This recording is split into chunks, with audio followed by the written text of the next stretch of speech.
മുന്നത്തെ വേരിയൻ്റ് എന്ന് പറയുന്നത് നമുക്ക് ഹാലജനായിട്ടുള്ള പ്രൊജക്ടേഴ്സാണ് വന്നുകൊണ്ടിരുന്നത്. ഇപ്പോൾ അത് കംപ്ലീറ്റ്ലി LED ആക്കിയിട്ടുണ്ട്. എന്തുകൊണ്ട് ഈ വണ്ടിയുടെ അടുത്ത് ഇങ്ങനെ കാണിച്ചു എന്ന് ചോദിച്ചാൽ, അപ്പോൾ എല്ലാവരും അറിവിലേക്ക് പറയുകയാണ്, വണ്ടി ഇപ്പോൾ സിംഗിൾ സ്പാർക്കാണ് കേട്ടോ. ഒറ്റ സ്പാർക്ക് പ്ലഗേ ഉള്ളൂ. ട്രിപ്പിൾ സ്പാർക്കായിരുന്നു നമ്മുടെ NS വന്ന പോലെ. ഇപ്പോൾ വണ്ടി സിംഗിൾ സ്പാർക്കാണ്. Okay, welcome back guys. പുതിയൊരു വീഡിയോയിലേക്ക് എല്ലാവർക്കും സ്വാഗതം ഗൈസ്. ഇപ്പോൾ 2025 മോഡൽ RS200 BS6 സ്റ്റേജ് 2 ആണ് നിങ്ങളിപ്പോൾ കണ്ടുകൊണ്ടിരിക്കുന്നത്. നമ്മൾ ലാസ്റ്റ് നമ്മുടെ യൂട്യൂബ് ചാനലിൽ ചെയ്ത വീഡിയോയും ഇതിൻ്റെ എക്സ്പെക്റ്റേഷൻ റിവ്യൂ ആയിരുന്നു. അപ്പോൾ ആ ഒരു എക്സ്പെക്റ്റേഷൻ റിവ്യൂവിൽ പറഞ്ഞ കാര്യങ്ങളൊക്കെ തന്നെ ഓൾമോസ്റ്റ് നമ്മൾ പറഞ്ഞ ഒരു 98% കാര്യങ്ങൾ അതുപോലെ തന്നെ വണ്ടിയിൽ വന്നിട്ടുണ്ട്. അപ്പോൾ ഇതേ ഇരിക്കുന്നു. നമുക്ക് ഇപ്പോൾ ഈ ഒരു കളർ വേരിയൻറ്റ് മാത്രമേ അവൈലബിൾ ആയിട്ടുള്ളത്. സ്റ്റോക്കുകളൊക്കെ വന്നുകൊണ്ടിരിക്കുന്നതേ ഉള്ളൂ കേട്ടോ. അപ്പോൾ നമുക്ക് കിട്ടിയിരിക്കുന്ന കളർ എന്ന് പറയുന്നത് സാറ്റിൻ ബ്ലാക്ക് എന്ന് പറഞ്ഞിട്ട് കളറാണ്. അതായത് നമ്മുടെ മുന്നേ പ്രീവിയസ് ആയിട്ടുള്ള ഒരു ഗ്രാഫൈറ്റ് ബ്ലാക്ക് എന്നൊക്കെ പറയുന്ന ആ ഒരു കളറുണ്ടല്ലോ, ആ ഒരു എക്സാക്റ്റ് കളറിൽ RS200 ആണ്, അപ്ഡേറ്റഡ് ആയിട്ടുള്ള RS200 ആണ് നിങ്ങളിപ്പോൾ കണ്ടുകൊണ്ടിരിക്കുന്നത്. കുറച്ച് ലൈറ്റ് ഇഷ്യൂ ഉണ്ടെങ്കിൽ നിങ്ങൾ ക്ഷമിക്കുക. ഞാൻ ഷോറൂമിനകത്താണുള്ളത്. കാരണം ഈ ഒരു വേരിയൻറ്റ് മാത്രമേ നമുക്കിപ്പോൾ അവൈലബിൾ ആയിട്ടുള്ളൂ. ഈ വണ്ടി ബില്ലായിരിക്കുവാണ്. അപ്പോൾ അതുകൊണ്ട് തന്നെ നമുക്ക് പുറത്ത് കൊണ്ടുവച്ച് ചെയ്യാനായിട്ട് കുറച്ച് ലിമിറ്റേഷൻസും കാര്യങ്ങളൊക്കെ ഉണ്ട്. അപ്പോൾ ശരിക്കും ഈ വണ്ടി അവർ ബജാജിൻ്റെ ഒഫീഷ്യൽ സൈറ്റിൽ അതിൻ്റെ ടീസറും അതിൻ്റെ ഒരു വണ്ടിയുടെ ട്രെയിലറും പുതിയത് അപ്ഡേറ്റ് ആയിട്ടുള്ള വണ്ടി വരാൻ പോകുന്നതെന്നൊക്കെ അവർ പരസ്യം കാണുമ്പോൾ നമ്മൾ വിചാരിക്കും ഭയങ്കരമായിട്ട് എക്സ്പെക്ട് ചെയ്യും, അയ്യോ അടിപൊളിയായിരിക്കും, UST4 ഒക്കെ ഉണ്ടാവും, സംഭവങ്ങൾ ഭയങ്കര അപ്ഡേറ്റ് ആയിരിക്കും എന്നൊക്കെ വിചാരിക്കും കേട്ടോ. പക്ഷേ ആസ് യൂഷ്വൽ നമ്മൾ ബജാജിൽ നിന്ന് പ്രതീക്ഷിക്കുന്ന ആ ഒരു എവിടെയെങ്കിലുമൊക്കെ കൊണ്ട് നശിപ്പിക്കും എന്ന് ആ ഒരു ഇതുണ്ടല്ലോ, അത് ഒരു ദൃഢപ്രതിജ്ഞ അവർ എന്തായാലും മാറ്റാൻ പോകുന്നില്ലാണ് ഈ ഒരു വണ്ടി കണ്ടപ്പോൾ എനിക്ക് ശരിക്കും മനസ്സിലായത്. നമ്മൾ പറഞ്ഞിട്ടുണ്ടായിരുന്നു UST4 ഒക്കെ ഒന്നും ഇല്ല എന്ന്. ആ ഒരു സെയിം ടെലിസ്കോപ്പിക് സസ്പെൻഷൻ തന്നെയാണ് വന്നേക്കുന്നത്. പിന്നെ പെട്ടെന്നൊക്കെ ചോദിക്കുകയാണെങ്കിൽ ഒരു വണ്ടി RS200 വണ്ടി അറിയാം, പെട്ടെന്ന് ഇതാണ് പുതിയ RS200 നമ്മൾ ഒരു സാധാരണക്കാരുടെ അടുത്ത് ചോദിക്കുകയാണെങ്കിൽ ഇതിലെവിടെ പുതിയതെന്ന് പറയാൻ വേണ്ടിയിട്ട് എന്താണ് ചേഞ്ചസ് എന്ന് ചോദിച്ചാൽ ശരിക്കും പറഞ്ഞാൽ പെട്ടെന്ന് നോക്കിയാൽ നമുക്ക് നോട്ടീസ് ചെയ്യാൻ പറ്റിയ, എടുത്തറിയാൻ പറ്റിയ എന്താണ് ഡിഫറൻസോ കാര്യങ്ങളോ ഒന്നുമില്ല. നിങ്ങൾക്ക് ബാക്കിൽ നോക്കിക്കഴിഞ്ഞാൽ ആ ഒരു ഡിഫറൻസ് മനസ്സിലാവും. ഈ ഒരു ഇൻ്റഗ്രേറ്റഡ് ആയിട്ടുള്ള ടെയിൽ ലൈറ്റാണ് കേട്ടോ. അപ്പോൾ ആ ഒരു ലൈറ്റിലോട്ട് ഞാൻ ഡീറ്റെയിൽ ആയിട്ട് വരാം, എന്താണ് എനിക്ക് ഇതിനെപ്പറ്റി പറയാനുള്ളതൊക്കെ ഞാൻ എന്തായാലും അതിലോട്ടൊക്കെ വരാം. അപ്പോൾ നമുക്ക് സ്റ്റാർട്ട് ചെയ്യാം. എന്തൊക്കെയാണ് എവിടെയൊക്കെയാണ് ഡിഫറൻസ്. ഒരുപാട് ഡീറ്റെയിൽ ആയിട്ടുള്ള വീഡിയോ അല്ല, കാരണം ഒരുപാട് ഡീറ്റെയിൽ ആയിട്ട് ചെയ്യാൻ വേണ്ടിയിട്ട് ഇതിൽ കാര്യമായിട്ടുള്ള മാറ്റമോ കാര്യങ്ങളോ ഒന്നും വന്നിട്ടില്ല.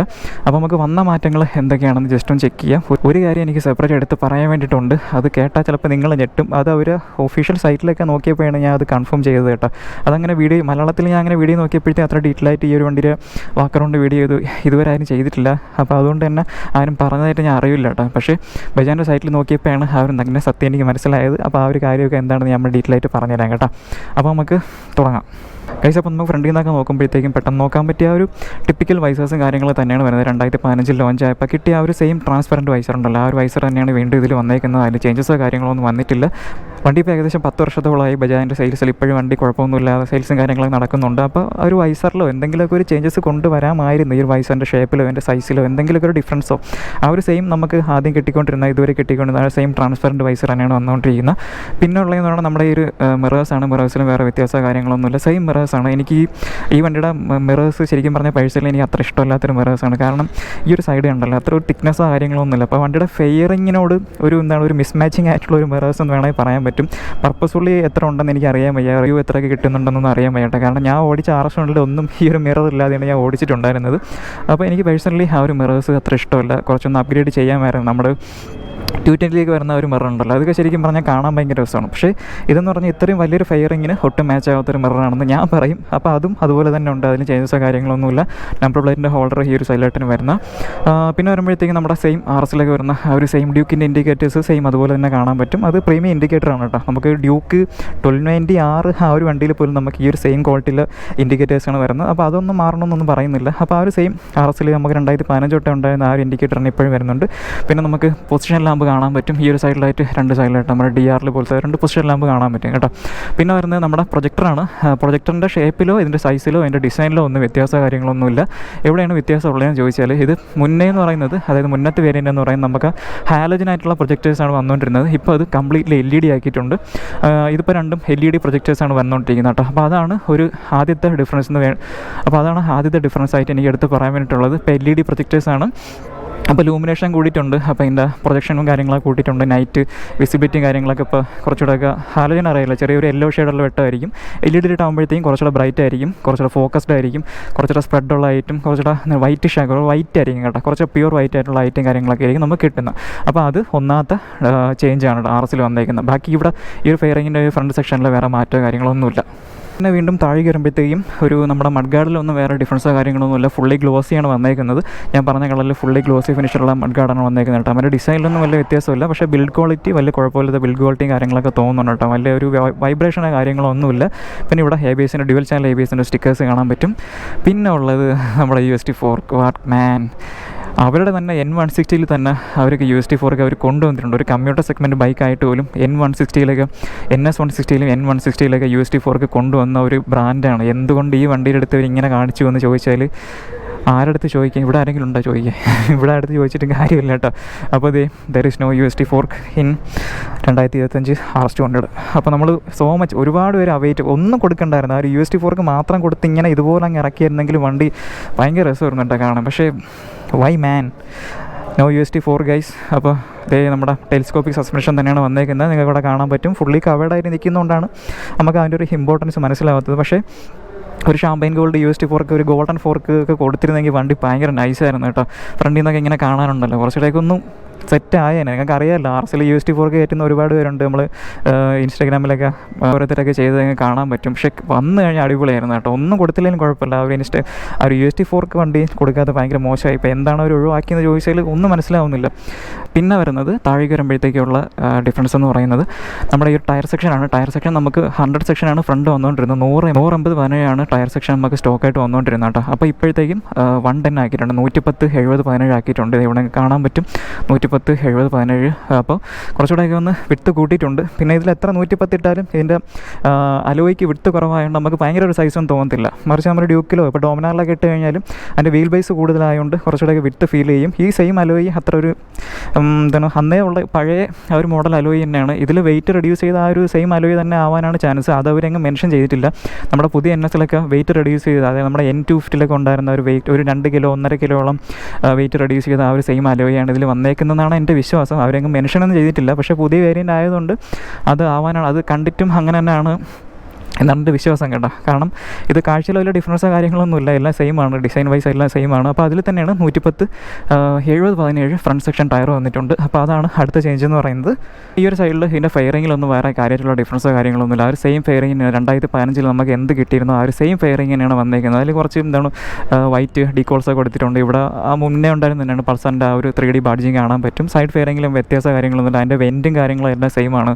അതിൻ്റെ ഡിസൈൻ കാര്യങ്ങളെല്ലാം സെയിമാണ്. ഇവിടെ റേസ് സ്പോട്ടെന്ന് കാണാൻ പറ്റും. പിന്നെ താഴെ വരുമ്പോഴത്തേക്ക് അണ്ടർബില്ലി ഒരു സെപ്പറേഷൻ, ഒരു വൈറ്റൊക്കെ കൊടുത്തിട്ടുണ്ട്. പെട്ടെന്ന് കാണുമ്പോഴത്തേക്ക് നമ്മളൊരു പുതിയ അണ്ടർബില്ലിയാണെന്ന് തോന്നുമെങ്കിലും പക്ഷേ ആ ഒരു സെയിം അണ്ടർബില്ലി തന്നെയാണ്. അതിൽ ആ വൈറ്റ് കൊടുത്തേക്കെന്ന് പറഞ്ഞാൽ അവിടെ എടുത്തിങ്ങനെ നിൽക്കുന്ന കേട്ടോ. അപ്പോൾ അതിൽ 200 എന്ന് പറഞ്ഞ മെൻഷൻ ഉണ്ട്. വേറെ എങ്ങും അങ്ങനെ 200cc അല്ല 200 എന്ന സ്റ്റിക്കേഴ്സും കാര്യങ്ങളൊന്നുമില്ല. ടൈൽ സെക്ഷനിൽ RS എന്ന് കൊടുത്തിട്ടുണ്ട്. ഈ ഒരു സൈഡിൽ മാത്രമാണ് 200 എന്ന് കൊടുത്തേക്കുന്നത്. വേറെ അങ്ങ് ഞാൻ നോക്കിയിട്ട് 200 എന്ന് അവർ മെൻഷൻ ചെയ്തേക്കുന്നില്ല. പൾസർ എന്നിവിടെ ലോഗോ ഉണ്ട്. ബാക്കി ചേസും ബാക്കിയെല്ലാം സെയിമാണ്. ചേസിന് ചെറിയൊരു ഗ്രേ കളറാണ് കൊടുത്തേക്കുന്നത്. പെരിമീറ്റർ ഫ്രെയിം തന്നെയാണ് വരുന്നത്. പിന്നെ നമ്മുടെ എഞ്ചിൻ സൈഡിൽ ഈ ഒരു കേസിലോട്ടൊക്കെ നോക്കുമ്പോഴത്തേക്ക് BS3 എഞ്ചിനാണോ എന്നൊക്കെ കളർ കണ്ടിട്ട് എല്ലാവരും ചോദിക്കുന്നുണ്ടായിരുന്നു. BS3 എഞ്ചിൻ അന്നത്തെ കാലത്ത് മാത്രമേ ഉള്ളൂ. ഇത് ജസ്റ്റ് കളർ ചേഞ്ച് മാത്രമേ ഉള്ളൂ. BS3യുടെ ആ ഒരു ഗോൾഡൻ കളർ മാത്രം കൊണ്ടുവന്നെന്ന് മാത്രമേ ഉള്ളൂ കേട്ടോ. അന്നത്തെ പെർഫോമൻസ് ഒന്നും എന്തായാലും ഇനി കിട്ടാൻ പോകുന്നില്ല. ജസ്റ്റ് ആ ഒരു കളർ, ആ ഒരു അന്നത്തെ കറക്റ്റ് ഒരു പ്യുവർ ഗോൾഡ് അല്ല, ഇതൊരു ചെറിയൊരു കോപ്പർ കളർ പോലെയാണ് തോന്നുന്നത് കേട്ടോ. ഗോൾഡൻ അല്ല, അന്നത്തെ BS3 എഞ്ചിനേ അല്ല. ഇത് BS6 സ്റ്റേജ് 2 ആയിട്ടുള്ള നമ്മുടെ 199.5cc ലിക്വിഡ് കൂൾ 4 സ്റ്റോക്ക്. പിന്നെ പറയാനുള്ളതാണ്, ഇത് സിംഗിൾ സ്പാർക്ക് പ്ലഗ് ആക്കിയവർ എന്താണ് മാൻ, എനിക്ക് എന്ത് പറയണമെന്ന് അറിയാം. ഇത് എന്തിനാണ് ഇത് സിംഗിൾ സ്പാർക്ക് പ്ലഗ് ആക്കിയത്? ഡോമിനറിലാക്കിയിട്ടുണ്ടായിരുന്നു. NS100 ഇപ്പോഴും ട്രിപ്പിൾ സ്പാർക്കാണ്. RS100 ഇപ്പോൾ സിംഗിൾ സ്പാർക്കാണ്. അതാണ് ഞാൻ ആദ്യം പറയണമെന്ന് വെച്ചൊരു കാര്യം. എനിക്ക് അതിലോട്ട് വരണമെന്ന് പറഞ്ഞത്. എൻജിൻ സൈഡ് ഞാൻ ജസ്റ്റ് ബജാജിൻ്റെ ഒഫീഷ്യൽ സൈറ്റിൽ കയറി നോക്കിയപ്പോഴത്തേക്കാണ് അവർ മെൻഷൻ ചെയ്തിട്ടുണ്ട് വണ്ടി ഇപ്പോൾ സിംഗിൾ സ്പാർക്കാണ് കേട്ടോ. വൈ ബജാജ് എന്തിനാണ് ഇങ്ങനെ ഡൗൺഗ്രേഡ് ചെയ്യുന്നത്? എന്തായാലും കാര്യമായിട്ടുള്ള അപ്ഗ്രേഡൊന്നും കൊടുത്തില്ല. അപ്പോൾ ഉള്ള കാര്യങ്ങൾ അതുപോലെ തന്നെ മെയിൻറ്റെയിൻ ചെയ്യുന്നതല്ലേ കുറച്ചുകൂടെ നല്ലത്. എന്തിനാണ് ഈ അപ്ഗ്രേഡ് ചെയ്യാതെ ഡൗൺഗ്രേഡിലോട്ട് പോകുന്നതാണ് എനിക്ക് മനസ്സിലാവാത്തത്. എന്തിനാണ് ഈ വണ്ടി സിംഗിൾ സ്പാർക്ക് ആക്കിയത്? 200cc തന്നെ അത്യാവശ്യം നിങ്ങൾക്ക് അറിയാമല്ലോ. ഈ വണ്ടിയുടെ ടോപ്പ് സ്പീഡ് ഞാൻ പ്രത്യേകിച്ച് എടുത്ത് പറയേണ്ട കാര്യമൊന്നുമില്ല. ഈ വണ്ടിയുടെ എന്താണ് ഈ വണ്ടിയുടെ ടോപ്പ് സ്പീഡ് എന്നോ എന്താണ് ഇതിൻ്റെ പെർഫോമൻസ് എന്നോ. അപ്പോൾ എന്തിനാണ് ഈ പെർഫോമൻസിനൊക്കെ ഹെൽപ്പ് ചെയ്യുന്ന ഈ നമ്മളെ സ്പാർക്ക് പ്ലഗ് പോലത്തെയൊക്കെ സംഭവങ്ങൾ എന്തിനാണ് അവർ ഡൗൺഗ്രേഡ് ചെയ്യുന്നത് എനിക്ക് ശരിക്കും പറഞ്ഞാൽ മനസ്സിലാവുന്നില്ല. അപ്പോൾ എല്ലാവരും അറിവിലേക്ക് പറയുകയാണ്, വണ്ടി ഇപ്പോൾ സിംഗിൾ സ്പാർക്കാണ് കേട്ടോ. ഒറ്റ സ്പാർക്ക് പ്ലഗേ ഉള്ളൂ. ട്രിപ്പിൾ സ്പാർക്കായിരുന്നു നമ്മുടെ NSലൊക്കെ വന്ന പോലെ. ഇപ്പോൾ വണ്ടി സിംഗിൾ സ്പാർക്കാണ്. ഓക്കെ, ഇപ്പോൾ നമ്മുടെ എഞ്ചിൻ സെക്ഷനൊക്കെ കഴിഞ്ഞിട്ട് ഈ ഒരു സൈഡിലോട്ടൊക്കെ പോകുമ്പോഴത്തേക്കും പ്രത്യേകിച്ച് കാര്യമായിട്ടുള്ള ഡിഫറൻസോ കാര്യങ്ങളൊന്നുമില്ല. സ്വിംഗ് ആകുമ്പോൾ മാറ്റിയിട്ടില്ല. ഈ ഒരു സൈഡിലേക്ക് കുറച്ചിടയ്ക്ക് ബ്ലാക്ക് ഫിനിഷാണ് വരുന്നത്. ഗിയറിൻ്റെ ലെവേഴ്സൊക്കെ നോക്കിയാൽ മനസ്സിലാവും, ബ്ലാക്ക് ഫിനിഷാണ് വരുന്നത്. ഈ ഒരു സൈഡിലും ബ്ലാക്ക് ഫിനിഷാണ്. പിന്നെ ഈ ഒരു സാധനം മാറിയിട്ടുണ്ട് കേട്ടോ. മഡ് ഫ്ലാപ്പ് നമുക്ക് ഇങ്ങനെ അല്ലായിരുന്നു മുന്നേ ഉള്ള മഡ് ഫ്ലാപ്പ് എന്ന് പറയുന്നത്. ഈ ഒരു ഫ്രണ്ടിലും ബാക്കിലും വരുന്ന മഡ് ഫ്ലാപ്പ് ചേഞ്ച് ആയിട്ടുണ്ട്. അതെ, കുറച്ചുകൂടെയൊക്കെ ഒരു എനിക്ക് NS400 മഡ് ഫ്ലാപ്പാണ് ഇതിൽ വരാൻ പോകുന്നത്. ഞാൻ എക്സ്പെക്ടേഷൻ റിവ്യൂസ് പറഞ്ഞിട്ടുണ്ടായിരുന്നു. അപ്പോൾ അതുപോലെ തന്നെ സംഭവിച്ചിട്ടുണ്ട്. ഇത് NS400 വരുന്ന സെയിം മഡ് ഫ്ലാപ്പാണ് കേട്ടോ. പിന്നെ ബോക്സ് ടൈപ്പ് സ്വിംഗാമാണ് വരുന്നത്. അലൂമിനിയം സിംഗാമോ കാര്യങ്ങളൊന്നും മാറ്റിയിട്ടില്ല. വീൽ ബേസൊക്കെ സെയിം തന്നെയാണ്. പിന്നെ ഈ ഒരു ബാക്കിലോട്ടൊക്കെ വരുന്ന സമയത്ത് നമുക്ക് NS400 കണ്ട സെയിം മഡ് ഫ്ലാപ്പാണ് വരുന്നത്. കുഴപ്പമില്ല കേട്ടോ, കുഴപ്പമില്ല. ക്വാളിറ്റിയും കാര്യങ്ങളൊക്കെ ഓക്കെയാണ്. ഞാൻ തൊട്ടൊക്കെ നോക്കുന്ന സമയത്ത് ബെറ്റർ ക്വാളിറ്റി ആയിട്ട് ഫീൽ ചെയ്യുന്നുണ്ട്. ഇതിന് മുന്നേ നമ്മുടെ NSലും RSലൊക്കെ സിമിലർ ആയിട്ടുള്ള സെയിം സാധനമായിരുന്നു. അപ്പോൾ അതൊന്നും മാറ്റിയിട്ടുണ്ട്. ഇത് പക്ക ഒരു മാറ്റ് ഫിനിഷ് ആയിട്ടാണ് വരുന്നത്. അപ്പോൾ NS400 കണ്ട സെയിം മഡ് ഫ്ലാപ്പ് ഇപ്പോൾ RSൽ വന്നിട്ടുണ്ട്. പിന്നെ ഈ ഒരു സൈഡിൽ ടയർ സെക്ഷനിലാണ് വ്യത്യാസമുള്ള കേട്ടോ. നമുക്ക് 130 സെക്ഷനാണ് സ്റ്റോക്കായിട്ട് മുന്നേ വന്നുകൊണ്ടിരുന്നത്. അതായത് 2015 തൊട്ട് ഇത് മുന്നത്തെ ഈ അപ്ഡേറ്റ് ആവുന്ന വേരിയൻറ്റ് വരെ നമുക്ക് 130 130 70 15 ആയിരുന്നു ബാക്ക് ടയർ സൈസ് എന്ന് പറയുന്നത്. ഇപ്പോൾ 140 70 15 ആക്കിയിട്ടുണ്ട്.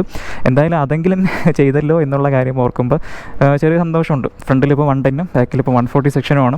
ഒരു 150 ഒക്കെയാണ് എല്ലാവരും പ്രതീക്ഷിക്കുന്നത്. 150 എന്തായാലും ഈ ഒരു അലോയിൽ അവർ കൊടുക്കത്തില്ല. കാരണം ഇതിൻ്റെ വീൽ ബേസ് കൂട്ടി കഴിഞ്ഞാൽ എന്തായാലും 150 വരത്തുള്ളൂ, ഡോമിനലൊക്കെ അവർ ചെയ്യുന്ന പോലെ കേട്ടോ. അപ്പോൾ എന്തായാലും 140 സെക്ഷൻ വന്നിട്ടുണ്ട് ഗൈസ്. അപ്പോൾ പിന്നെ പറയാനുള്ള കാര്യം എന്ന് പറയുന്നത്, ഈ വണ്ടി വീണ്ടും കണ്ടപ്പോൾ ടോട്ടലി ഡിസപ്പോയിൻമെൻ്റ് ആണ് എനിക്ക് തോന്നിയത്. കാരണം ഈ ഒരു ടെയിൽ ലൈറ്റാണ്. ഞാൻ ഇപ്പോൾ എന്താ പറയുക, ഇൻ്റഗ്രേറ്റഡ് ആയിട്ടുള്ള ടെയിൽ ലൈറ്റാണ് വരുന്നത്. ഞാൻ ഇപ്പോൾ വണ്ടിയുടെ ചാവി ഓണാക്കിയിട്ടേക്കുവാണ്. നിങ്ങൾക്ക് കണ്ടാൽ മനസ്സിലാവുന്നത്. ഞാൻ ചാവി ഓണാക്കുമ്പോൾ തന്നെ നമുക്ക് ഇൻ്റഗ്രേറ്റഡ് ആയിട്ടുള്ള നമ്മുടെ ഹിമാലയനിലൊക്കെ കണ്ടിട്ടുണ്ടല്ലോ, ആ ഒരു സെയിം എക്സാക്റ്റ് ആ ഒരു സിസ്റ്റം, ആ ഒരു ഇൻ്റഗ്രേറ്റഡ് ആയിട്ടുള്ള നിങ്ങൾക്ക് ടെയിൽ ലൈറ്റ് കാണാൻ പറ്റും. ഇൻഡിക്കേറ്റർ ഓണാക്കുന്ന സമയത്ത് അതിലൂടെ തന്നെ ഇൻഡിക്കേറ്റർ വരുന്നുണ്ട് കേട്ടോ. ആ ഒരു ഒറ്റ യൂണിറ്റിൽ തന്നെ സ്പ്ലിറ്റായിട്ട് നമുക്ക് ഇൻഡിക്കേറ്ററും കാണാൻ പറ്റും. ശരിക്കും പറഞ്ഞാൽ എന്ത് പറയണമെന്ന് തോന്നിവിടെ. ഈ വണ്ടി ഇറങ്ങിയ സമയത്ത് തന്നെ ഇതിൻ്റെ ടെയിൽ സെക്ഷൻ എടുത്തവർക്കും അല്ലെങ്കിൽ ഒരുപാട് പേർക്ക് ഇഷ്ടപ്പെടാത്തൊരു കാര്യം എന്ന് പറഞ്ഞാൽ ഇതിൻ്റെ മുന്നത്തെ ടെയിൽ സെക്ഷനായിരുന്നു. വണ്ടിയായിട്ട് യാതൊരു മാച്ചും ഇല്ലാത്തൊരു ടെയിൽ സെക്ഷനായിരുന്നു കേട്ടോ മുന്നേ. എല്ലാവർക്കും അറിയാവുന്ന ടെയിൽ ലൈറ്റാണ്. അപ്പോൾ അതൊന്ന് മാറണം. എന്തായാലും അപ്ഡേറ്റ് വരുമ്പോഴത്തേക്ക് അതൊന്ന് മാറ്റണം. ഒന്ന് മാറി കിട്ടിയിരുന്ന വണ്ടി നൈസായിരുന്നു എന്നൊക്കെ നമ്മൾ ഒരുപാട് ആഗ്രഹിച്ചിരുന്നു. പക്ഷേ ഇതിപ്പോൾ എന്താ പറയുക, നമ്മളിൽ സിനിമ ഡയലോഗ് ഉണ്ടല്ലോ, ഞാൻ എൻ്റെ പേര് ശരിക്കും ഒന്ന് മാറ്റി, എൻ്റെ പേര് ശശി എന്ന് മാറ്റിയിട്ട് സോമൻ എന്നാക്കി എന്ന് പറഞ്ഞ പോലെയാണ്. എന്താ പറയുക, പഴയത് മാറ്റിയിട്ട് ഇപ്പോൾ പഴയതിനെക്കാട്ടി കുറച്ചുകൂടെ ബോറായിട്ടുള്ളൊരു ടെയിൽ ലൈറ്റ് ആണെന്ന് എൻ്റെ പേഴ്സണലായിട്ടുള്ള അഭിപ്രായമാണ്. ചിലപ്പോൾ ഞാൻ ഇഷ്ടപ്പെടുന്നവരുണ്ടാവും കേട്ടോ. ഡിസൈൻ വൈസ് ആയാലും കളറായാലും വണ്ടി ലുക്സ് ആയാലും എല്ലാം സബ്ജക്റ്റീവാണ്. ചിലപ്പോൾ എനിക്കിഷ്ടപ്പെട്ടൊരു കാര്യം ചിലപ്പോൾ വേറൊരാൾക്ക് ഇഷ്ടപ്പെടണമെന്നില്ല, വേറൊരാൾക്ക് ഇഷ്ടപ്പെട്ട കാര്യം എനിക്ക് ഇഷ്ടപ്പെടണമെന്നില്ല കേട്ടോ. അപ്പോൾ ഞാൻ എൻ്റെ പേഴ്സണലായിട്ടുള്ള കാര്യം പറയുകയാണ്. എനിക്ക് പേഴ്സണലി ഒട്ടും ഇഷ്ടപ്പെട്ടില്ല ഈ ഒരു ടെയിൽ ലൈറ്റ് എന്ന് പറയുന്നത്. എന്താ പറയുക, വണ്ടി ആ ടെയിൽ സെക്ഷൻ ഒഴിച്ച് ബാക്കി അങ്ങോട്ടൊക്കെ ഭയങ്കര രസമാണ് കാണാം. ഈ ഒരു സൈഡിൽ നിന്നുള്ള ആംഗിളൊക്കെ കണ്ടോ. ഇത് ഇങ്ങനെ ഒരു സംഭവത്തിൻ്റെ ആവശ്യം ഒരിക്കലും ഇല്ലായിരുന്നു. കുറേ പേര് മോഡിഫൈ ചെയ്തിട്ട് നമ്മുടെ ഈ ഒരു സൈഡിൽ വണ്ടിക്ക് ലൈറ്റ് നമ്മൾ കസ്റ്റമായിട്ടൊക്കെ ചെയ്യാറുണ്ട്. അതുപോലെ എന്തെങ്കിലും ഒരു ചെറിയൊരു ടെയിൽ ലൈറ്റ് കൊടുത്തിട്ട് ഇതുപോലെ ഷോർട്ടായിട്ടുള്ളൊരു നമ്മളെ ഡ്യൂക്കിൻ്റെ ഇൻഡിക്കേറ്ററൊക്കെ ഇവിടെ വന്നിട്ട് ഇവിടെ നമ്പർ പ്ലേറ്റ് കൊടുത്താൽ മതിയായിരുന്നു. അതിൻ്റെ ആവശ്യമേ ഉള്ളായിരുന്നു. എന്തിനാണ് ഇതിപ്പോൾ ഇങ്ങനെ ആക്കിയെന്ന് ചോദിച്ചാൽ വീണ്ടും ശശി മാറ്റി സോമൻ എന്നാക്കിയ പോലെ ആ ഒരു കാര്യമാണ് എനിക്ക് ഓർമ്മ വരുന്നത്. അതിൻ്റെ ഒരു ആവശ്യമില്ലായിരുന്നു കേട്ടോ. എന്താണ് പറയുക, ഈ സൈഡിൽ നിന്ന് നോക്കുമ്പോൾ ഭയങ്കര രസമുണ്ട് കേട്ടോ കാണാൻ. ഈ ഒരു സൈഡിൽ നമ്മൾ ആഗ്രഹിച്ച ആ ഒരു സെയിം ഈ മുന്നേ അറിയില്ല ഇത്രയും ലെങ്തിനായിരുന്നു വണ്ടിക്ക് ഒരു മാച്ചും ഇല്ലായിരുന്നു. പക്ഷേ ഇപ്പോഴത്തെ എന്ന് പറയുന്നത് ഇത്ര ഷോർട്ടായിട്ട് സംഭവം സൈഡിൽ നിന്ന് നോക്കുമ്പോൾ ഭയങ്കര രസമാണ്. ഇത്ര മതിയായിരുന്നു, ഇത്ര ലെങ്ത് തന്നെ മതിയായിരുന്നു. ഇവിടെ ഡ്യൂക്കിൻ്റെ ഇൻഡിക്കേറ്റർ ഇങ്ങനെ കൊടുത്തിട്ട് ഇവിടെ ലൈറ്റും കൊടുത്ത് ഇവിടെ നമ്പർ പ്ലേറ്റ് കൊടുത്താൽ മതിയായിരുന്നു. എന്തിനാണ് അവർ ഈ ഒരു നമ്മൾ ഈ മാവിലൊക്കെ മാങ്ങ തൂങ്ങി കിടക്കൂലേ, എനിക്കിപ്പോൾ അങ്ങനെയൊക്കെ തോന്നുന്നത്. അല്ലെങ്കിൽ നമ്മളിങ്ങനെ മാങ്ങ ഇങ്ങനെ കയ്യിലെടുത്ത് നമ്മൾ കത്തി കൊണ്ട് ഇങ്ങനെ കട്ട് ചെയ്തിട്ട് 2 കഷ്ണമായിട്ട് ഇങ്ങനെ വയ്ക്കൂലേ, അതുപോലെ ചെവി പോലെയൊക്കെ തോന്നുന്നു. വേണ്ടായിരുന്നു. എൻ്റെ പേഴ്സണൽ അഭിപ്രായമാണ്. ഇഷ്ടപ്പെട്ടിട്ടുണ്ടെങ്കിൽ അല്ലെങ്കിൽ നിങ്ങളുടെ അഭിപ്രായം എന്താണ് ഈ ടൈൽ സെക്ഷനെ പറ്റി എന്നുള്ളത് നിങ്ങൾ കമൻറ്റ് ചെയ്യാം കേട്ടോ. പിന്നെ നമ്മുടെ ഈ ഒരു സൈഡിലോട്ടൊക്കെ വരുമ്പോഴത്തേക്കും വേറെ വ്യത്യാസ കാര്യങ്ങളൊന്നുമില്ല, സെയിം തന്നെയാണ്. എടുത്ത് പറയാൻ വേണ്ടിയിട്ട് എൻ്റെ കിറ്റിലോ എൻ്റെ ഡിസൈനിലോ ഈ ഒരു സീറ്റായാലും എൻ്റെ പില്ലിയൻ സീറ്റായാലും ബ്ലഡ് സോസ്റ്റിൻ്റെ ആ ഒരു സംഭവങ്ങളൊക്കെ സെയിമാണ്. എക്സോ സൗണ്ട് എങ്ങനെ ഉണ്ടെന്ന് നമുക്ക് ജസ്റ്റ് നോക്കാം. സൗണ്ട് ചെയ്യാൻ പറ്റുമെന്ന് അറിയാൻ വയ്യ. ഷോറൂമിനകത്താണുള്ളത്. ഇവിടെ കുറച്ച് കസ്റ്റമേഴ്സും കാര്യങ്ങളൊക്കെ ഉണ്ട്. നമുക്ക് ജസ്റ്റ് എന്തായാലും വണ്ടി സ്റ്റാർട്ട് ചെയ്ത് നോക്കാം. പിന്നെ വേറെ ഒന്നും പറയാനൊന്നുമില്ല. ബ്രേക്കിംഗ് ഒക്കെ പോവുകയാണെങ്കിൽ ഡ്യുവൽ ചാനൽ ABS തന്നെയാണ് വരുന്നത്. ഫ്രണ്ടിൽ 300 mm ആണ്, ബാക്കിൽ വരുമ്പോഴത്തേക്കും 230. പിന്നെ എഞ്ചിൻ സ്പെക്ക് ഞാൻ പറഞ്ഞിട്ടുണ്ടായിരുന്നു, വണ്ടി പ്രൊഡ്യൂസ് ചെയ്യുന്ന മാക്സിമം പവർ എന്ന് പറയുന്നത് 24.5 bhp തന്നെയാണ് അറ്റ് 9750 RPM. പിന്നെ വന്നേക്കുന്ന കാര്യങ്ങൾ എന്ന് പറയുന്നത് മീറ്ററിലാണ് കേട്ടോ. അതായത് നമ്മുടെ അനലോഗും ഡിജിറ്റലും കൂടെ കമ്പൈൻഡ് ആയിട്ടുള്ള ആ ഒരു ക്ലാസിക് സ്റ്റൈലുള്ള ഒരു മീറ്റർ ഉണ്ടല്ലോ, പക്ഷേ ആ ഒരു മീറ്റർ കംപ്ലീറ്റ്ലി പോയിട്ടുണ്ട്. ഇവിടെ ഒരു ഫുള്ളി ഡിജിറ്റലായിട്ടുള്ള മീറ്റർ വന്നിട്ടുണ്ട്. ശരിക്കും പറഞ്ഞാൽ എനിക്ക് കുറച്ച് പേർക്കൊന്നും ഇഷ്ടപ്പെട്ടില്ല, പക്ഷേ എനിക്ക് ഇഷ്ടപ്പെട്ടിട്ട് കുഴപ്പമില്ല. ഇങ്ങനെ നോക്കുന്ന സമയത്ത് ഒരു ഫ്രഷ് ഫീലുണ്ട്. നമ്മളൊരു സൂപ്പർ ബൈക്കിൽ അല്ലെങ്കിൽ ഫുൾ ഡിഫൈഡ് ബൈക്കിലൊക്കെ കയറിയിരിക്കുമ്പോൾ ഉള്ളൊരു ഫീൽ ഉണ്ടല്ലോ. മറ്റേ മീറ്ററാണ് ബെറ്റർ എന്ന് എനിക്ക് RS തോന്നുന്നില്ല, പക്ഷേ NS തോന്നിയിട്ടുണ്ടായിരുന്നു. NS ഈ മീറ്റർ കാണാൻ അത്ര സുഖമില്ല. പക്ഷേ RS വന്നപ്പോഴത്തേക്കും ആ ഒരു ഫെയറിങ്ങും അതിൻ്റെ ഇത്തരത്തിലുള്ളൊരു വലിപ്പവും കാര്യങ്ങളൊക്കെ വന്നപ്പോഴത്തേക്കും വണ്ടി നൈസാണ് കേട്ടോ. വേറെ കുഴപ്പമൊന്നുമില്ല. പിന്നെ കുറച്ച് ചെറുതായി പോയോ എന്ന് ചെറിയൊരു ഡൗട്ടുണ്ട്. കാരണം ഇത്രയും സ്പേസ് ഉണ്ട്, ഇത്രയും സ്ക്രീൻ വന്നിട്ടുണ്ട്, അതിനകത്ത് ഇത്ര പോർഷനിൽ മാത്രമാണ് നമുക്ക് ആ ഒരു ഡിജിറ്റലും അതിൻ്റെ ഇൻഫർമേഷനും കാര്യങ്ങളും എല്ലാം ഉള്ളത്. പിന്നെ ഈ ഒരു സൈഡിൽ വാർണിംഗ് ലൈറ്റ്സും കാര്യങ്ങളാണ്. ജസ്റ്റ് ഒന്നുകൂടെ ഓഫാക്കിയിട്ട് ഓണായി കാണിച്ചു തരും. ഇത്രയും വാർണിംഗ് ലൈറ്റ്സും കാര്യങ്ങളൊക്കെ വരുന്നുണ്ട് കേട്ടോ. NS1 കണ്ട ആ ഒരു സെയിം ഫീച്ചേഴ്സും കാര്യങ്ങളൊക്കെ തന്നെയാണ് വരുന്നത്. കുറച്ചുകൂടെ ഒന്ന് കളർഫുള്ളാണെന്ന് തോന്നുന്നു കേട്ടോ ഡിസ്പ്ലേ. കണ്ടിട്ട് നമ്മൾ NS വന്നപ്പോൾ 10/10 നാവിഗേഷൻ, ഇവിടെ സ്വിച്ചസും കാര്യങ്ങളും വരുന്നുണ്ട്. ബാക്കിയെല്ലാം സെയിം ആണ്. High beam, low beam, passage എല്ലാം കൂടെ ഒറ്റ സ്വിച്ചിലാണ് വരുന്നത്. പിന്നെ ലെഫ്റ്റ് റൈറ്റ് ഇൻഡിക്കേറ്റർ, ഹോൺ വരുമ്പോഴേ നമ്മുടെ എഞ്ചിൻ കിൽ സ്വിച്ച്, ഇഗ്നിഷനാണ് വരുന്നത്. വേറെ വ്യത്യാസ കാര്യങ്ങളൊന്നുമില്ല. ബാക്കി സ്വിച്ചസ് ആർ സെയിം, വേറെ മാറ്റമൊന്നുമില്ല. ഈ ഒരു സൈഡിൽ ഇങ്ങനെ നോക്കുന്ന സമയത്തുള്ള ഫീലും കാര്യങ്ങളെല്ലാം സെയിം ആണ്. ഫെയറിങ് ആ ഒരു സെയിം ഫെയറിങ് തന്നെയാണ്. നമുക്ക് ഇങ്ങനെ കയറി ഇങ്ങനെ ഹഗ് ചെയ്തൊക്കെ ഇരിക്കാൻ പറ്റിയ കിട്ടില്ല ഫെയറിങ് തന്നെയാണ് വരുന്നത്. വേറെ നമ്മുടെ ഫുഡ് പാക്കിലൊന്നും വണ്ടിയുടെ സീറ്റ് ഹൈറ്റിലൊന്നും വ്യത്യാസ കാര്യങ്ങളൊന്നുമില്ല. എനിക്ക് പ്ലാൻ ഫുട്ട് ചെയ്യാൻ പറ്റുന്നുണ്ട്. ഭയങ്കര കംഫർട്ടാണെങ്കിൽ രണ്ട് കാലും ഒരേപോലെ പ്ലാൻ ഫുട്ട് ചെയ്യാൻ പറ്റുന്നുണ്ട് കേട്ടോ. അപ്പോൾ ഞാൻ പറഞ്ഞില്ലേ, അപ്പോൾ ഇതാണ് ഞാൻ കൂടുതലൊന്നും എടുത്ത് പറയുന്നില്ല. ഇതിൽ കാണിക്കുന്ന നമ്മുടെ NS വന്ന പോലെ തന്നെ ടൈമുണ്ട്, നമ്മുടെ RPM ഉണ്ട്, ഗിയർ പുഷ് ഇൻഡിക്കേറ്റർ ഉണ്ട്, ഫ്യൂൽ കാണിക്കുന്നുണ്ട്, ഓടോ ഉണ്ട്, ട്രിപ്പ് ഉണ്ട്. പിന്നെ 3 റൈഡിംഗ് മോഡ്സ് വന്നിട്ടുണ്ട്. അതിവിടെ നിങ്ങൾക്ക് കാണാൻ പറ്റും. റെയിൻ റോഡ്, ഓഫ് റോഡ് എന്നിട്ട് റൈഡിംഗ് മോഡ്സാണ് വന്നേക്കുന്നത്. അതിൽ പ്രത്യേകിച്ച് ഒരു പവർ ലോസോ കാര്യങ്ങളൊന്നും ഉണ്ടാകുമെന്ന് എനിക്ക് തോന്നുന്നില്ല. ലൈക്ക് റെയിനിലോട്ട് ഇടുമ്പോഴത്തേക്ക് വണ്ടിക്ക് പവർ ലോസ് ഉണ്ടാവും. പിന്നെ ട്രാക്കിലോട്ട്, ഇപ്പോൾ ട്രാക്കല്ല, റോഡും റെയിനും ഓഫ് റോഡെന്ന് ഇട്ടേക്കുന്നത്. റോഡിലായിരിക്കും ചിലപ്പോൾ നമുക്ക് ഒരു എക്സ്ട്രീം ആ ഒരു വണ്ടിയുടെ ഫുൾ പൊട്ടൻഷ്യൽ പവറും കാര്യങ്ങളൊക്കെ വരുന്നത്. ഇതിപ്പോൾ നമ്മളിപ്പോൾ ഓഫ് റോഡിലോട്ട് ഇട്ട് കഴിഞ്ഞാൽ അല്ലെങ്കിൽ ആ ഒരു പവർ ലോസ് ഒക്കെ അങ്ങനെയൊക്കെ ഉണ്ടാവുമെന്ന് എനിക്ക് തോന്നുന്നില്ല. അത്രയും ഇലക്ട്രോണിക്സ് ഒക്കെ ഈ ഒരു വണ്ടിയിൽ ഉണ്ടോ എന്ന് എനിക്ക് അറിയത്തില്ല. ഞാൻ അങ്ങനെ വിശ്വസിക്കുന്നില്ല കേട്ടോ, ബജാജിൻ്റെ ആ ഒരു ഇതായതുകൊണ്ട്. പിന്നെ ഈ ഒരു സൈഡിൽ നമുക്ക് നാവിഗേഷൻ കാണാൻ പറ്റും. പിന്നെ റീഫ്യൂൽ എന്നൊക്കെ അവിടെ ഒരു നോട്ടിഫിക്കേഷൻ കാര്യങ്ങളുണ്ട്. പിന്നെ ബ്ലൂടൂത്ത് ഉണ്ട്. ബ്ലൂടൂത്ത് എനേബിൾഡ് ആയിട്ടുള്ളൊരു മീറ്ററാണ്. ഇവിടെ കാണാൻ പറ്റുന്നുണ്ട്, ബ്ലൂടൂത്ത് കാണാൻ പറ്റും. പിന്നെ കോൾ അലർട്ട് ഇവിടെ ഉണ്ട്, SMS അലർട്ട് ഉണ്ട്, എഞ്ചിൻ ഓഫിൻ്റെ ഇത് കാണിക്കുന്നുണ്ട്, മെസ്സേജ് അലർട്ട് ഉണ്ട്. ഫോണുമായിട്ട് കണക്ട് ചെയ്തിട്ട് കഴിഞ്ഞാൽ നമുക്കിവിടെ ഫോണിൽ കോൾ വരുമ്പോഴത്തേക്കും മീറ്ററിൽ നമുക്ക് അതിൻ്റെ നോട്ടിഫിക്കേഷൻ കാര്യങ്ങളൊക്കെ കിട്ടും. ബ്ലൂടൂത്ത് കണക്ടിവിറ്റി ഉണ്ട്. പിന്നെ ഇവിടെ ABSൻ്റെ കാണിക്കുന്നുണ്ട്, എഞ്ചിൻ വാർണിംഗ് കാണിക്കുന്നുണ്ട്, ലോ ഓയിൽ കാണിക്കുന്നുണ്ടല്ലോ വണ്ടി. എന്തുപറ്റി, ഓയിൽ കുറവാണോ? ലോ ഓയിൽ കാണിക്കുന്നുണ്ട്. പിന്നെ ഈ ഒരു സൈഡിൽ എനിക്ക് തോന്നുന്നു നമ്മുടെ ഇൻറ്റഗ്രേറ്റഡ് ആയിട്ടുള്ള ലൈറ്റ് കത്തി കിടക്കുന്നതിൻ്റെ ഇതാണെന്ന് എനിക്ക് തോന്നുന്നു. റെഡ് ഇങ്ങനെ രണ്ട് സൈഡായിട്ട് ബ്ലിങ്ക് ചെയ്യുന്നുണ്ട് കേട്ടോ. 4 ഇൻഡിക്കേറ്ററിൻ്റെ സ്വിച്ചോ കാര്യങ്ങളൊന്നുമില്ല, പക്ഷേ ആ ഒരു സംഭവം കത്തുന്നുണ്ട്. ലെഫ്റ്റ് ഇടുമ്പോൾ ലെഫ്റ്റ് കാണിക്കുന്നുണ്ട്, റൈറ്റ് ഇടുമ്പോൾ മുന്നേ അങ്ങനെ അല്ലായിരുന്നു. ഓക്കെ, അപ്പോൾ അതാണ് മീറ്ററിൽ വന്നേക്കുന്ന കാര്യങ്ങൾ. ഡീറ്റെയിൽ ആയിട്ട് പോകുന്നില്ല. പിന്നെ വരുമ്പോഴത്തേക്കും നമ്മുടെ USB ചാർജിങ് പോർട്ട് ഈ ഒരു സൈഡിലായിട്ട് കൊടുത്തിട്ടുണ്ട്. ഇത് ഞാൻ പറഞ്ഞിട്ടുണ്ടായിരുന്നു എന്തായാലും USB ചാർജിങ് പോർട്ട് വണ്ടിയിൽ എന്തായാലും വരുമെന്ന്. അപ്പോൾ പറഞ്ഞ കാര്യങ്ങളെല്ലാം അതുപോലെ തന്നെ വന്നിട്ടുണ്ട്. പിന്നെ ഹാൻഡിൽ ബാറിലോ കാര്യങ്ങളോ മാറ്റമൊന്നുമില്ല. ആ ഒരു സെയിം 3 പീസ് ഹാൻഡിൽ ബാർ തന്നെയാണ് വരുന്നത്. ആ ഒരു ഫീലിംഗ് RS കയറിയിരിക്കുമ്പോൾ ഉള്ളൊരു ഫീൽ ഉണ്ടല്ലോ. ഫുള്ളി ഫെയർഡ് ബൈക്ക് ആണെങ്കിൽ പോലും നമുക്കിൻ്റെ ഹാൻഡിൽ ബാർ കുറച്ചൊന്ന് അപ്രൈറ്റ് പൊസിഷനിലാണ് ഇരിക്കുന്നത്. അപ്പോൾ ഒരുപാട് ഇങ്ങനെ ലീൻ ചെയ്ത് ഓടിക്കാൻ താല്പര്യമില്ല. ഒരു ഫെയർഡ് ബൈക്ക് വേണം, എന്നാൽ ഒരുപാട് ഇങ്ങനെ ലീൻ ചെയ്ത് ഓടിക്കാൻ താല്പര്യമില്ലാത്ത ഒരാളാണെന്നുണ്ടെങ്കിൽ ഇത് ബെറ്റർ ഓപ്ഷനാണ്. ഫെയർഡ് ബൈക്ക് ആണെങ്കിൽ പോലും ഭയങ്കരമായിട്ട് ഇങ്ങനെ കുനിഞ്ഞൊന്നും ഇരിക്കേണ്ട, കുറച്ചുകൂടെയൊക്കെ ഒന്ന് റിലാക്സ് ചെയ്തിരിക്കാൻ പറ്റും. അത് നമ്മുടെ ലോങ് ഒക്കെ പോകുന്ന സമയത്ത് നമുക്ക് കുറച്ചുകൂടെ ഒന്ന് ബെറ്റർ ആയിരിക്കും. ഹാൻഡ്ലിങ്ങും നമ്മുടെ ഒരുപാട് നടുവേദനയോ കാര്യങ്ങളോ ഒന്നും ഉണ്ടാകും വലിയ ചാൻസോ കാര്യങ്ങളോ ഒന്നുമില്ല. അപ്പോൾ അത്രയൊക്കെയാണ് ഈ ഒരു പൊസിഷനിലുള്ള ചേഞ്ചസ് കാര്യങ്ങളുണ്ട്. ബാക്കി 13 ലിറ്റേഴ്സ് തന്നെയാണ് ഫ്യൂൽ ടാങ്ക് കപ്പാസിറ്റി വരുന്നത്. അതിൽ മാറ്റമോ കാര്യങ്ങളൊന്നുമില്ല. അപ്പോൾ അത്രയൊക്കെയാണ് എനിക്ക് എടുത്ത് പറയാനുണ്ട്. വേറെ അങ്ങനെ ചേഞ്ചസോ കാര്യങ്ങളൊന്നുമില്ല കേട്ടോ. എടുത്ത് പറയാൻ വേണ്ടിയിട്ട് അങ്ങനെ ഭയങ്കര ചേഞ്ചസ് ഇല്ല. ഞാൻ എക്സോസ് സൗണ്ട് ഒന്ന് കേൾപ്പിക്കാൻ പറ്റുമോ നോക്കട്ടെ. ഇപ്പോൾ ആരുമില്ല, ജസ്റ്റ് നമുക്കൊന്ന് ഓണാക്കി വെക്കാം.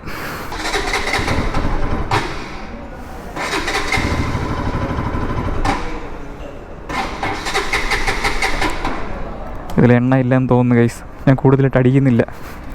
ഇതിൽ പെട്രോൾ ഇല്ലയെന്നാണ് കാണിക്കുന്നത്. പെട്രോൾ എംറ്റി ആണ് കേട്ടോ കാണിക്കുന്നത്. എന്തായാലും ഞാൻ എണ്ണ ഇല്ലേ, കുഴപ്പമില്ല. ഓക്കെ, അപ്പോൾ ജസ്റ്റ് നിങ്ങളൊന്ന് കേട്ട് വേണം. എക്സോസ് സൗണ്ട് ഭയങ്കര രസമുണ്ട്. RSൻ്റെ എക്സോസ് ഉണ്ടെന്ന് പറയുന്നത് ഭയങ്കര യൂണീക്കായിട്ടുള്ള എക്സോസ് സൗണ്ടാണ്. ഇപ്പോൾ നിലവിലുള്ള 200cc ഇപ്പോഴായാലും പിന്നെ ആയാലും RS ഇറങ്ങിയ സമയത്ത് തന്നെ എൻ്റെ എക്സോസ് ഉണ്ടെന്ന് പറയുന്നത് എനിക്ക് one of the personal favourite ആയിട്ടുള്ള എക്സോസാണ് നമ്മുടെ RSൻ്റെ എക്സോസ്റ്റ് എന്ന് പറയുന്നത്. അപ്പോൾ ഇതിൻ്റെ ഒരു എക്സോസിൻ്റെ ആ ഒരു എന്താണ് ഡിസൈനിലോ അതിൻ്റെ ഷേപ്പിലോ വ്യത്യാസ കാര്യങ്ങളൊന്നുമില്ല. ഭയങ്കര രസമാണ് കേട്ടോ അതിൻ്റെ എക്സോസ് സൗണ്ട്. UST4 വരാത്തത് ഭയങ്കര മോശമായിപ്പോയി. ടു ബി ഫ്രാങ്കായിട്ട് പറയുകയാണെങ്കിൽ എന്തുകൊണ്ടാണ് അവർ ഒഴിവാക്കിയെന്ന് ചോദിച്ചാൽ എനിക്കറിയത്തില്ല. പക്ഷേ ഗൈസ്, അപ്പോൾ അത്രയൊക്കെ ഉള്ളൂ നമ്മുടെ ഈ ഒരു വീഡിയോ എന്ന് പറയുന്നത്. എത്രത്തോളം നിങ്ങൾക്ക് യൂസ്ഫുൾ ആയെന്ന് അറിയാൻ വയ്യ. അപ്പോൾ നിങ്ങൾക്ക് ഈ ഒരു പ്രത്യേകിച്ച് എനിക്ക് പറയാനുള്ള ആ ഒരു സംഭവം കേട്ടോ, ഇതിൻ്റെ ടൈൽ സെക്ഷൻ ഇഷ്ടപ്പെട്ടു. പിന്നെ വണ്ടി ട്രിപ്പിൾ സ്പാർക്ക് ആയിരുന്നു, ഇപ്പോൾ സിംഗിൾ സ്പാർക്ക് ആക്കി. ആ ഒരു കാര്യത്തിനോട് നിങ്ങൾക്ക് എന്താണ് പറയാനുള്ളത്? പിന്നെ വീഡിയോ എങ്ങനെ ഉണ്ടായെന്നുള്ള കാര്യം ജസ്റ്റ് ഒന്ന് കമൻറ്റ് ചെയ്യുക.